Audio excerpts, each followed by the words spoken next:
Здравейте хора, аз съм Анди и добре дошли.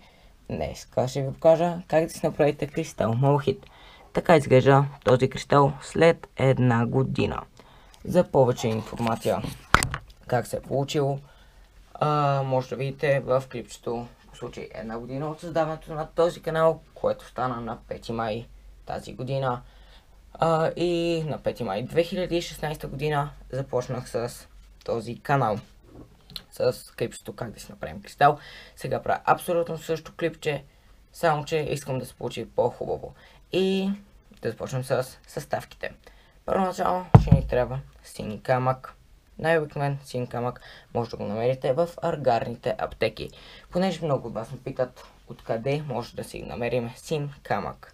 Аз ви го казвам и моля, не ме питайте, от аргарни аптеки. След това ще ни трябва натриев хлорид или по-точно котварска сол. За най-добър ефект се използва морска сол или както правя аз и двете. И нека продължим с нашите съставки. Трябва ни вода.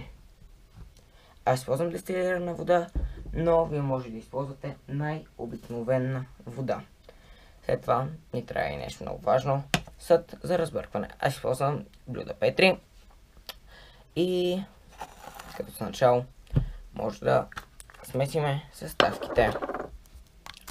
Първо ще добавя син камък. Искам да ви кажа, аз всичко го преценявам на око какво да сложа, но няма някакви определени съставки. Просто трябва водата да е напълно синя. Когато добавите солта, трябва да стане жълта. След това добавяме вода. Трябва само да внимаваме да не полеем някъде другаде, защото синя камък е опасен за човека. Разбъркваме всичко и след това добавяме солта. Както казах, аз използвам и морска и готварска сол. Ако нямате, да речем, морска, използвате само готварска, но това зависи само единствено от вас. Този кристал не може да се каже, че е истински кристал, но от друга страна е истински кристал, просто не е много лесно за обяснение. И след като всичко се е разтворило и се получило това, което трябва да получите ето такова нещо. Сега ще го покажа. Може да забележите, че има едни жълти кристалчета. Това е морската сол. И сега започва най-интересното.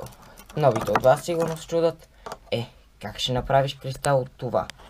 Но ако ми гледате канала от самото начало, ще знаете, че трябва да се сложи алуминиево фолио, за да се получи цялата реакция, за да могат веществата да взаимодействат.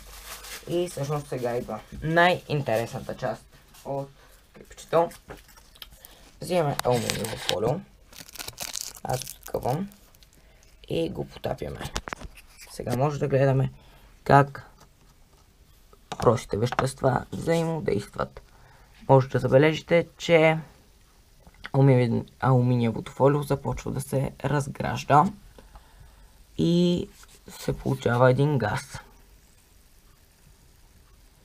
Съжалявам, ако качеството не е хубаво, но в момента снимам на резолюция 4K и не знам след обработката на клипчето дали всичко това ще се запази. Ще подпомогна като потопа и ако забелязвате, започнаха да се разграждат напълно веществата. Ако искате да знаете как да си направите такава хубава дъска, може да гледате клипчето ми перфектни подарък за 8 марта. Линк към него ще намерите в описанието.